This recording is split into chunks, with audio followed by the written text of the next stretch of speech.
What's going on, guys? Dare here with Fantasy Football Advice, coming at you with another fantasy football video. Today, we are going over players that you should not be drafting. Now, ideally, we prefer to talk about players that we love drafting in every round, but unfortunately, there are a handful of players that are going way too early for our liking, and since we want to provide you with the best advice as possible, we have a few guys here that we just think you should not be drafting at their current ADP. Remember, ADP is very important. For those that don't know, ADP stands for average draft position. If these players were going in the double-digit rounds, we wouldn't have anything to lose investing in this draft pick. Remember, we don't dislike players, we dislike their ADPs. But with that, if you're not subscribed to the channel, hit that subscribe button. We post videos 7 days a week. We are trying to get to 100,000 subscribers. We'd really appreciate it if you could make that a reality. Before we do get into the video though, stat of the day. Yesterday's stat of the day was the top 3 tight ends in terms of air yards last season were Kelsey, Ertz, and Mark Andrews. Which player ranked 4th? A lot of people did guess Darren Waller, which does make sense considering he did have a lot of receiving yards, but air yards actually calculate the distance that the ball traveled through the air. When thinking air yards, you gotta think quarterback Derek Carr, not known to really sling the ball down the field, more targeting his receivers on short and intermediate routes. The correct answer though was Mike Gesicki.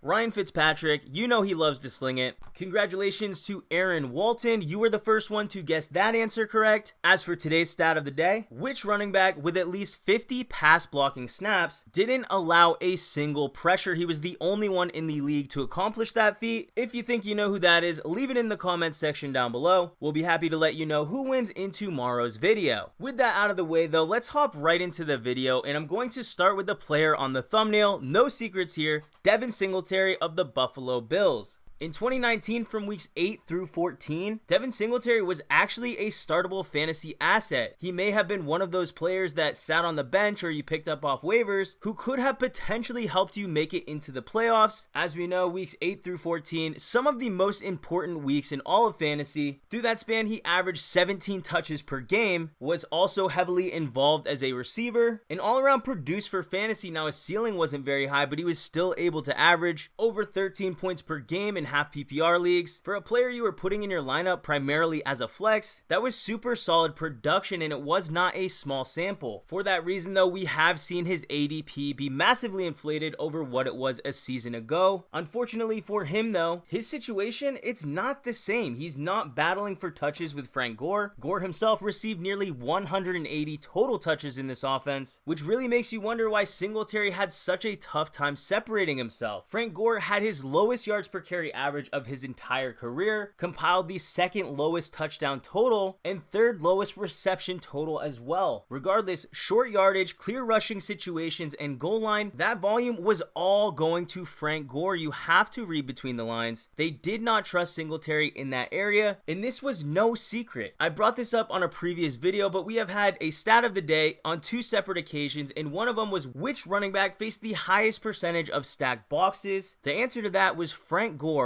But on the flip side, which running back faced the least amount of stack boxes? The answer to that was Devin Singletary. This rushing offense, it was an open book. Clearly, they did not trust Devin Singletary in those types of situations. So what is going to make you think that is going to change for 2020? Do you really believe that the Buffalo Bills would prefer to let defenses know exactly what they're up to? Of course not. They're a well-run organization, definitely above average. If you just look at their offseason moves, they're trying to change up this rushing identity. They drafted Zach Moss in the 3rd round, very similar draft capital to what they paid for Devin Singletary. Just 12 total picks did separate each one's draft capital, but more important than that, the skill set of Zach Moss fits this offense perfectly. For starters, he's a big-bodied bruiser, 5'9", 223 pounds, a very low center of gravity, 93rd percentile BMI, and despite his criticisms for having a poor athletic profile, there is not one measurable category in which Devin Singletary outperformed Zach Moss. Singletary is 5'7", 203 pounds. Moss not only has 2 inches and 20 pounds on him, so if we're talking this player already has an advantage in size and athleticism, when the coaching staff is looking at both players side by side on the field, Moss has a legitimate chance to separate himself in the eyes of the coaching staff.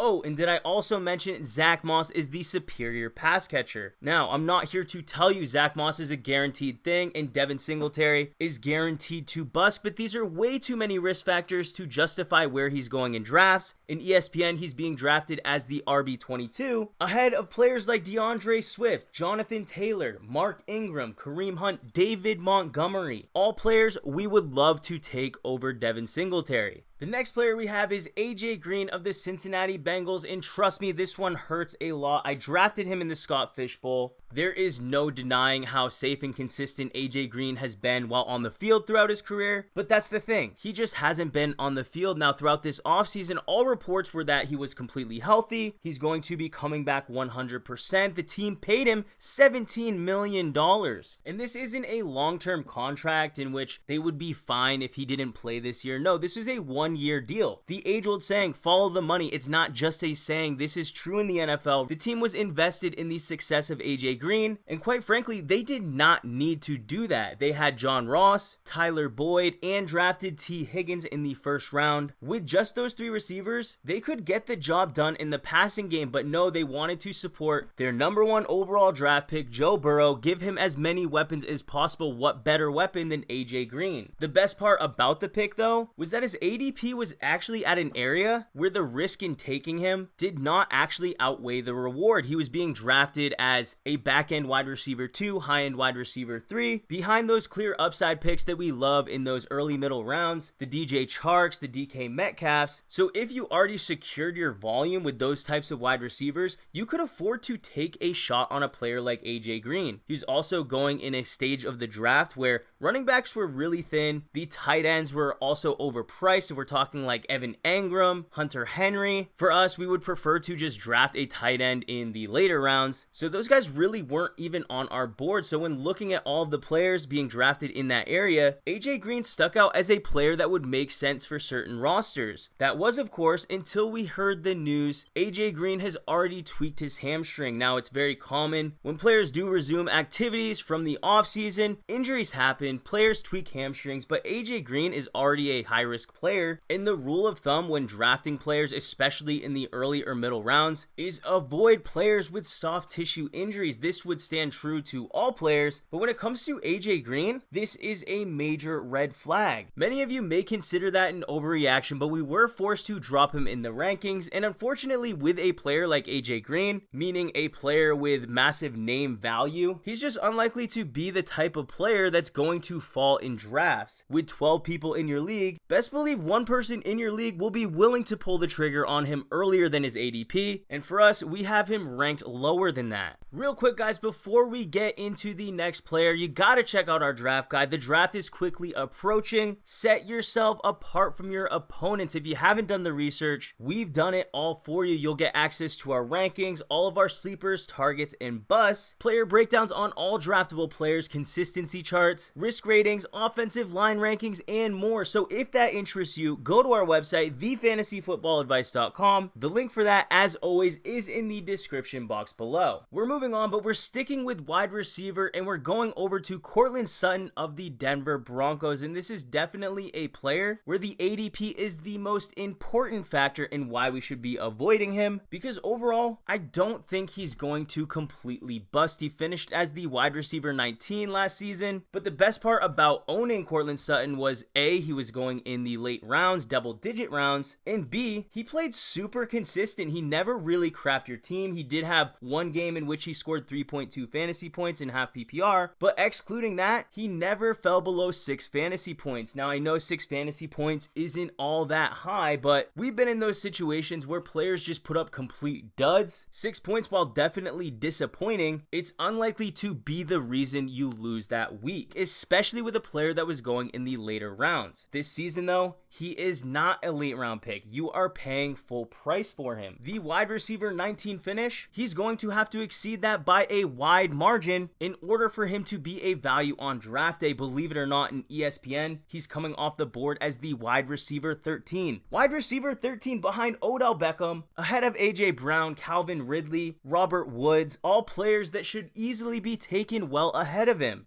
Look, I understand that Drew Lock should be an upgrade and an improvement in this offense. I do believe that Drew Lock showed us enough. I do believe that Drew Lock showed us enough last season in limited work for us to confidently say that he is a better fantasy option for the weapons around him than what they had in 2019. However, Courtland Sutton was really the only true weapon in this offense. Yes, they had Phillip Lindsay, Royce Freeman, but Lindsay really disappointed in the pass game. Royce Freeman actually was the main receiving back out of this backfield, which kind of contradicts what you would have expected. But outside of him, you had Noah Fant, who turned it up towards the tail end of the season, but he's a tight end. He's not getting heavy volume. Courtland Sutton was really the one moving the chains, and while he made the most of his opportunities, when we head into 2020, it's unlikely that he will see the same amount of opportunities as he did in 2019, just due to the sheer amount of weapons that they have at their disposal compared to last season. You have Melvin Gordon, a strong pass-catching running back. He has proven that throughout his entire career. Noah Fant, he is going to improve this season. We have him as one of our late-round tight end targets, and it's not because we're expecting him to repeat what he did in 2019. No, we're expecting improvement from Fant. They also drafted Jerry Jeudy in the first round, arguably the most NFL-ready wide receiver out of any receiver in this draft class. This receiving draft class, one of the best we have seen in several years. So for Jerry Jeudy's name to be thrown out there as one of the most NFL-ready receivers, it's very possible and also likely that he sees early involvement in this offense. Each of the weapons I just mentioned, Melvin Gordon, Jerry Jeudy, Noah Fant, they were non-factors in 2018. Each one of them provides additional risk in the pick of Courtland Sutton. Less volume, less opportunities, likely leads to less fantasy points, yet for some reason he finished as the wide receiver 19 and now we're trying to draft him ahead of that. It's just a bit of a stretch. We do have him ranked projecting some regression. We have him ranked as the wide receiver 23. He is still in the same tier as players like DK Metcalf, DJ Chark, T.Y. Hilton, but clearly that's a giant disparity in ADP versus our ranking 10 spots in the early rounds. Means we're unlikely to have Courtland Sutton on our teams, and we're completely fine with it. The final player we don't have to spend too much time on because I think we can all be in agreement with him, and it's Sony Michel of the New England Patriots. Throughout this offseason, Sony Michel could be looked at as one of the final RBs you could draft in the later rounds. That was actually the lead back in their offense, an offense that could provide a bit of upside under Cam Newton. Quite frankly, it even had potential upside under Jarrett Stidham. While we don't know how good Jarrett Stidham actually is, or how that would translate offensively, question marks, that brings potential upside in Sony Michel with seemingly a late round value. At this point though, Sony Michel is undraftable, completely undraftable. All reports have come out that they are not sure if he's going to be ready to start the season. The team went out and signed a veteran Lamar Miller, which is a clear indicator that they needed depth at the position, and only one player's health would have impacted that signing. It's Sony Michel, and for that reason, I'm really not expecting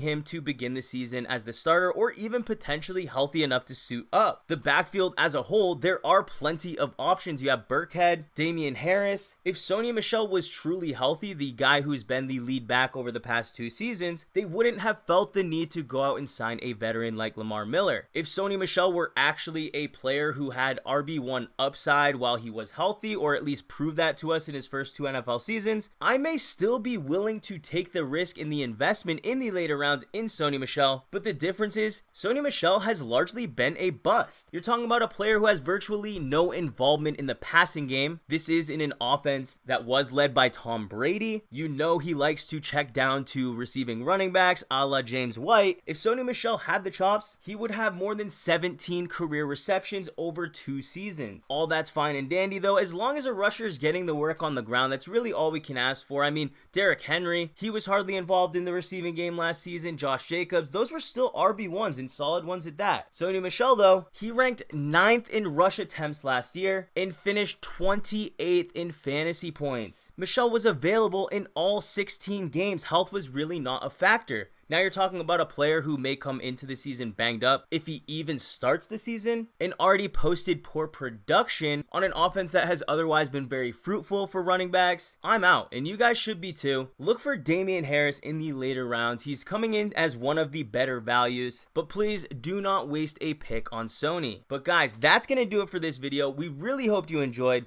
If you did, how about hitting that like button? If you're new to the channel, please hit that subscribe button. We thank you all for watching, and we'll catch you on the next one.